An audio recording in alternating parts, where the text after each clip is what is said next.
This is a section B question, so a little bit longer. There are 4 parts. Samantha goes to school 5 days a week. When it rains, the probability that she goes to school by bus is 0.5. When it does not rain, the probability that she goes to school by bus is 0.3. The probability that it rains on any given day is 0.2. Part A, on a randomly selected school day, find the probability that Samantha goes to school by bus. Alright, so we can think about this problem from a tree diagram perspective. We have, first of all, an event that it rains, and then afterwards, depending upon whether or not it rains, the probability that she goes to school by bus. So if we imagine the first branch can be rain and not rain, and then the branches after that can be bus, and I guess not bus. Bus and not bus. Bus and not bus. Okay, so the probability that it rains on any given day is 0.2. So the probability of rain is 0.2, which means the probability of not rain is 0.8. For the bus, the probability, let's see, when it rains, the probability that she goes to school by bus is 0.5. So since it's rained, the probability that she goes to school by bus is 0.5, which means not bus would be 0.5 as well.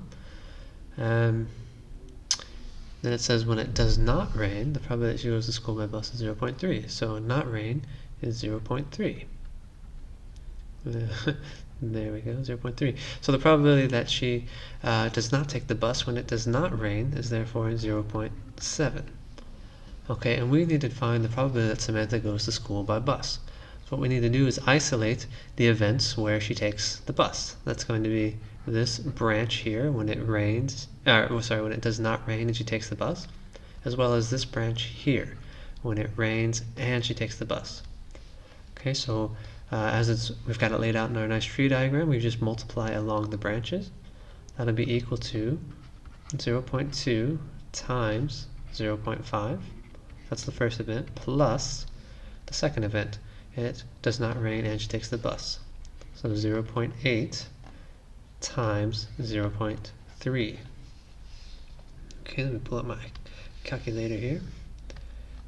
This is paper 2 question, by the way.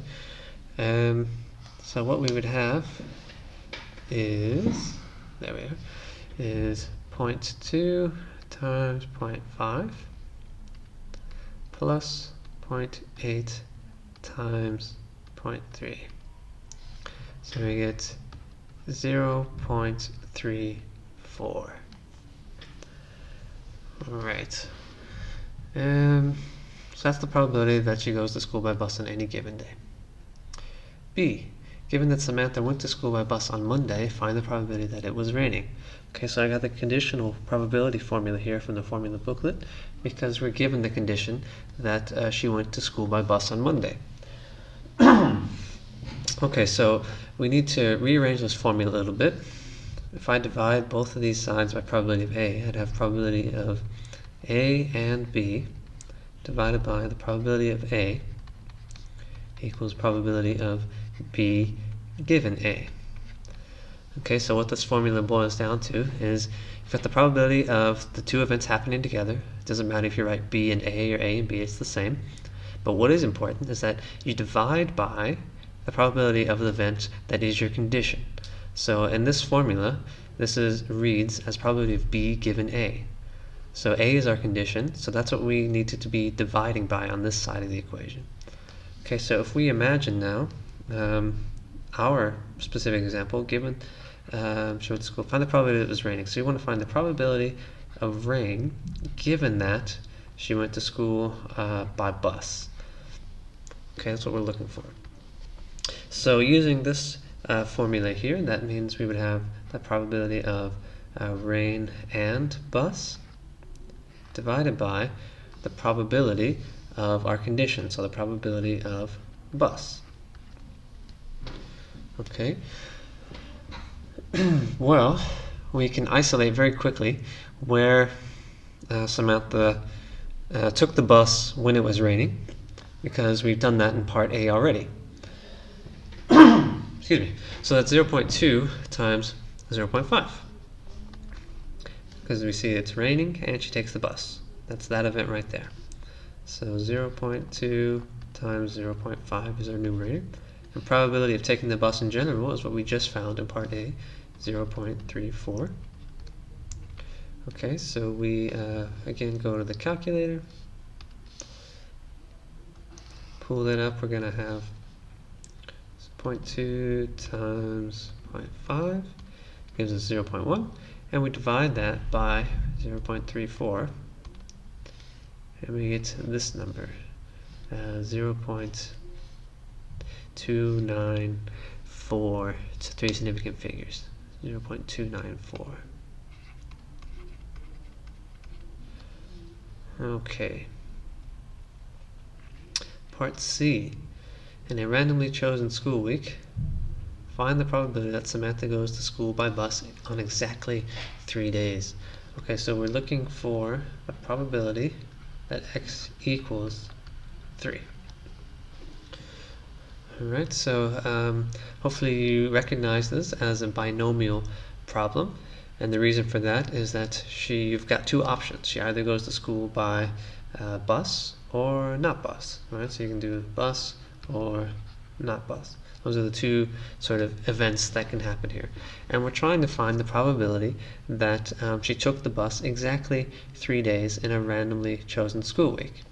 Okay, well, if we've got a randomly chosen school week, how many school days are there in a week? That's 5. So we can think of that as our number of trials. We're going to do 5 trials where our x value, our successes, we're looking to find are 3. And the probability of success is just the probability of taking the bus.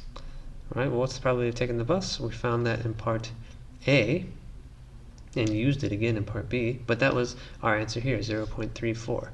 So the probability of success is 0.34. Okay, so we got its binomial. Here's the number of successes we're looking for. Here's the number of trials, and here's the probability of a specific trial. So again, back to the calculator. This time we're looking for the binomial. Well, think about it. Do we want binomial CDF or PDF? In the case that we're dealing with x equals a specific value, that's always going to be PDF. Okay, CDF is the one where we do less than or equal to. But in this case, we want PDF, exactly 3 successes. So we've got 5 trials.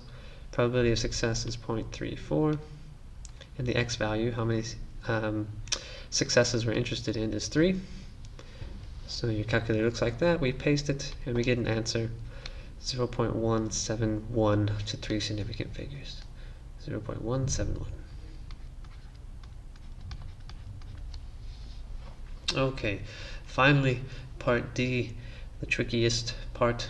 After n school days, the probability that Samantha goes to school by bus at least once is greater than 0.95. Sort of cut off here. Here we go. Find the smallest value of n. Alright. So let's think about what this means. The probability that she goes to school by bus at least once is greater than 0.95. So the probability that x is greater than or equal to 1, right, that's at least once, is greater than, not equal to, is greater than, what's going on here? Let's try again. Is greater than 0.95. Alright. So again, we're still dealing with binomial, in a sense. So if we think about this in terms of going to school by bus, we don't know how many days this will take place. So she could go to school by bus 1 time, 2 times, 3 times, 4 times, etc. We don't know how often that is. So instead of working with that, so this would be the numbers 1 all the way up to who knows how many days she'd have to go to school, maybe 30? Instead of working with each of those individual probabilities, if we turn this around, the opposite of 1 or more is simply 0. Because you can't have a negative bus, basically. So being greater than or equal to 1 was 1, 2, 3, or 4, etc. So the opposite of that is just 0 because we can't have a negative. It doesn't make sense in this case. So remember, if we flip it around, we need to change it to 1 minus the opposite. So this becomes 1 minus the probability that x is equal to 0. All right, so this is how many days she would be going to school by bus, basically. And we want this to be greater than 0.95. Okay, so x equals 0 means she goes to school by bus 0 times. So if we go back to our tree diagram, we can just think about it in terms of bus at this point. Bus and no bus. All right, so this could be day 1, and then this would be day 2, and this would be day 3, right? We could go on forever because we don't know how many days we're actually working with. But this is just a visual so we can see how this works. Bus and no bus. Okay, so if we want the probability that x equals 0, that means we're always choosing the no bus option. So it's this branch times this branch times this branch, right? So we can see it's always going to be this bottom row on the tree diagram. We don't know how many days we're going to have, but we're always taking the probability of no bus times probability of no bus times probability of no bus, etc. So if we work with that, the probability x equals 0, that's going to be, the probability x equals 0 is simply going to be the probability of no bus to the power of n, or x, however many times we're not taking the bus, because we're multiplying it by itself. So this is b prime times b prime times b prime, however many we have. So it's an unknown value, that's why we have to the power of n. Okay, so if I put this into the formula here, I've got 1 minus b prime to the power of n is greater than 0.95. Right, well, what is the probability of b prime? What's the probability of not taking the bus? Well, we found, again, earlier, the probability of taking the bus was 0.34. We've used that throughout the problem here. You can see we used it in part C as well. So the probability of taking the bus is 0.34. The probability of not taking the bus must be 1 minus that value. So that's 0.66. That's 1 minus 0.34. So that's 1 minus 0.66 to the power of n is greater than 0.95. Okay, at this point, we've got an inequality set up. What we're going to do is jump to the calculator, plug this side into y1, plug this side into y2, and then we're just going to see when is this left side larger than the right side. Okay, so find my calculator here. Right, there you go. Okay, so we go into y1.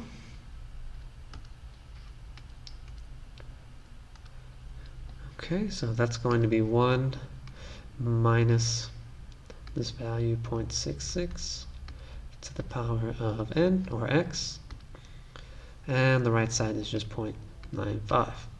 Okay, I'm just going to graph it and see what I find. I might have to move the window in the end, but let's just see. Okay, it looks like I'm seeing an intersection right around here. It's not quite clear, so I'm going to try and zoom in just on this sort of first quadrant. I'll do that manually by changing the window. I don't need negative x values, so I'll just go from 0 to 10. And I don't need negative y values either. So again, I'll just go from 0 to 10, and let's just see what that looks like.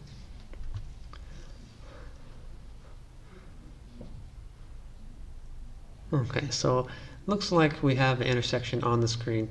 Let's just see if the calculator will find it for us. So we do second trace to go to calculate. We want number 5, intersect. And here we can just hit enter, enter, enter. We get an intersection of 7.21, basically. So when n equals 7.21, then these two equal each other.